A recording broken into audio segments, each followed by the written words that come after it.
focus of the day.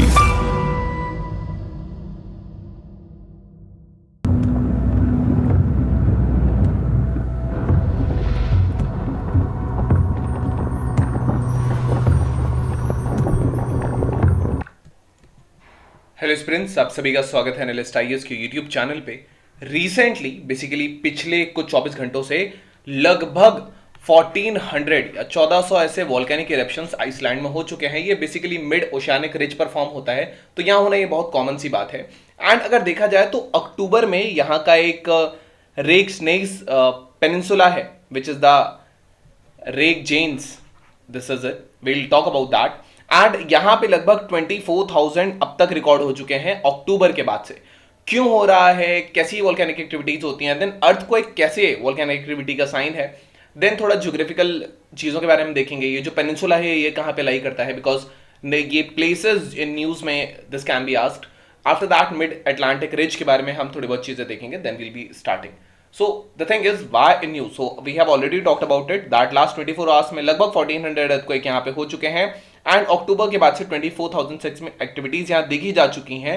और जो इनका मैग्नीट्यूड है वो लगभग 5.2 है रिक्टर स्केल पे। और अप्रोक्सीमेटली ये जो हो रहा है, ये जो रेकजाविक आइलैंड है, आइसलैंड का जो कैपिटल है, उससे इतना दूर है। ये बेसिकली हो क्या रहा है आइसलैंड में, तो आइसलैंड जो है वो मिड अटलांटिक रिज पर लोकेटेड है। टेक्निकली लॉन्गेस्ट माउंटेन रेंज है ये वर्ल्ड पे, will talk about that at the last. लेकिन ये अटलांटिक ओशन के फ्लोर से जाती है। ये जो रिज है ये यूरेशियन और नॉर्थ अमेरिकन टेक्टोनिक प्लेट्स को अलग करती है।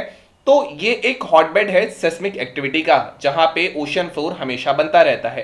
तो ऑन एन एवरेज आइसलैंड जो है उसमें लगभग 26,000 अर्थक्वेक्स होते हैं एक साल में, अकॉर्डिंग टू परलेन। परलेन बेसिकली एक Reykjavik based natural history museum है।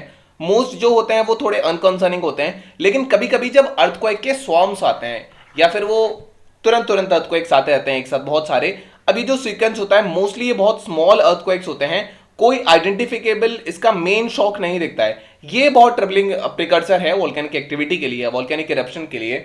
सो साइंटिस्ट के हिसाब से ये जो है ये belong to the Iceland met office and that is exactly what is happening right now. So इसी वजह से ये जो है यहाँ पे ऐसी एक्टिविटीज देखने को मिल रही हैं। Now the next question arises कि ऐसी कितनी वोल्केनिक एक्टिविटी हो चुकी हैं। तो अगर हम इसकी बात करेंगे, and this is the Iceland basically, here it is it, and यहीं पे आपको मिड ओशियानिक रिज थोड़ा सा इस शेप में यहां से क्रॉस होते हुए दिख जाता है। So this is the mid oceanic ridge जो यहां से रन करता है, that is why.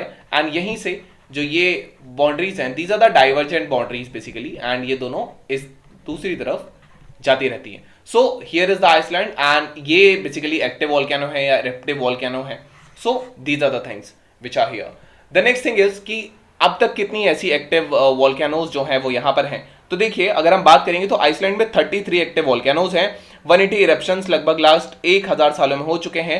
Active volcanoes की बात करें जो इरप्ट हुए हैं, तो उनके पास कैपेसिटी है कि वो होलोसीन जो है वो इरा से इरप्ट हो रहे हैं। जो करंट जियोलॉजिकल एपॉक चल रहा है, दिस इज द होलोसीन, जो कि लगभग जो रिसेंट आइस एज खत्म हुई थी, जो कि खत्म हुई थी 11,650 ईयर्स अगो, उसके बाद से ये शुरू हुआ है। ये एक वेल नोन वोल्केनो आइलैंड है। इसमें जैसे हेक्ला है एंड लितली हुत्तुर, ये बेसिकली पार्ट है एक सिस्टम का।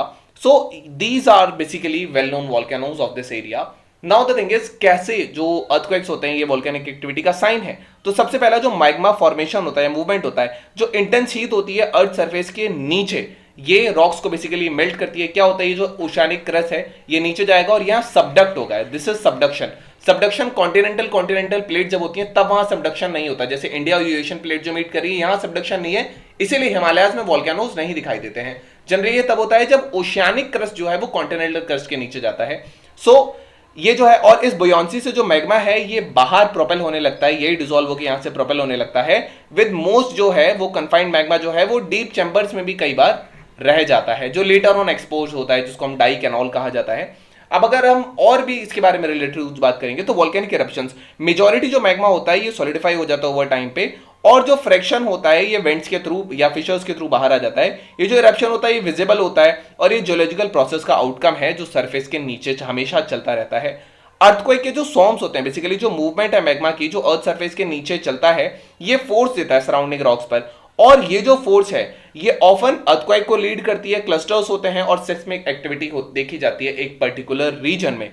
अगर हम प्रॉक्सिमिटी की बात करेंगे तो जो मैग्मा की मूवमेंट है ये हमेशा वोल्केनिक इरप्शन में कल्टिवेट नहीं होती है। जो जैसे जैसे मैग्मा अर्थ के पास आता जाएगा वैसे वैसे है कि वो इरप्ट होगा, नहीं तो वो हमेशा नीचे चलता रहेगा। और अगर अर्थक्वेक के बहुत सारे स्वॉर्म्स आएंगे then there are pretty good chances कि ये बाहर इरप्ट होके आ जाए। So this is the case about it. Now the thing is what is the Reykjanes peninsula. Basically ये कैपिटल है and will talk about further. So ये जो है ये साउथ वेस्टर्न आइलैंड पर है। ये जो रीजन है ये जियोलॉजिकल एक्टिविटी के लिए माना जाता है, including the presence of mid Atlantic ridge. ये जो सिचुएटेड है एंड लगभग 40 किलोमीटर, ओके, हियर दिस ग्रिंदविक, ये जो है ये यहां से लगभग 40 किलोमीटर यू कैन सी कि ये साउथ वेस्ट में लोकेटेड है यहां से। So the thing is that इसको वर्ल्ड्स न्यूएस्ट बेबी वॉल्केनो भी कहा जाता है। Okay, the next thing is after 8 centuries, basically dormancy के बाद ये 2021 में, 2022 में, 2023 में इरप्ट हुआ था। सो this is it. Next is that what is mid Atlantic ridge. So mid Atlantic ridge जो है ये कंटिन्यूस माउंटेन रेंज है जो कि सेंटर से रन करती है अटलांटिक ओशन के। ये लॉन्गेस्ट माउंटेन रेंज है। ये नॉर्थ अमेरिकन प्लेट को यूरेशियन प्लेट से सेपरेट करेगी, नॉर्थ अटलांटिक को साउथ अमेरिकन प्लेट से सेपरेट करेगी एंड साउथ अमेरिकन प्लेट को अफ्रीकन प्लेट से बेसिकली यहाँ पे ये सेपरेट करती है। This is the mid Atlantic ridge. तो ये इन प्लेट्स को आपस में सेपरेट करती है। So this was about it and that is the reason कि यहाँ पे अक्सर सिस्मिक एक्टिविटी होती है। So now we have a today's preliminary question. The question says, which of the following statements is correct regarding the type of volcanoes? Basaltic eruption occurs at mid-oceanic ridge and andesitic eruptions occur at volcanic arcs and mountains.